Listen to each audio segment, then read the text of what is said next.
আজকের উদ্ধার অভিযানটি ছিল রংপুর জেলার বদরগঞ্জ উপজেলার নাগরহাট এলাকার একটি বাসার ভিতর থেকে। খবর পাই যে বাড়ির মন্দিরের ভিতরে একটি বিশাল আকৃতির দানার সাপ পেঁচিয়ে আছে। পরিবারের সবাই আতঙ্কিত হয়ে পড়েন এবং নিরাপদ দূরত্বে অবস্থান করেন। খবর পাওয়ার পর দ্রুত ঘটনাস্থলে পৌঁছে পরিস্থিতি পর্যবেক্ষণ করি।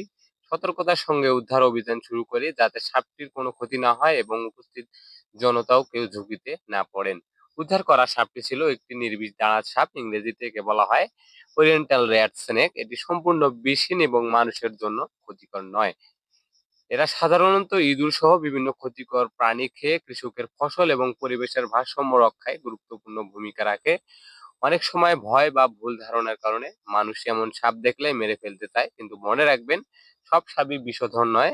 তাই সাপ দেখলে নিজের ধরার চেষ্টা করবেন না বা আঘাত করবেন না।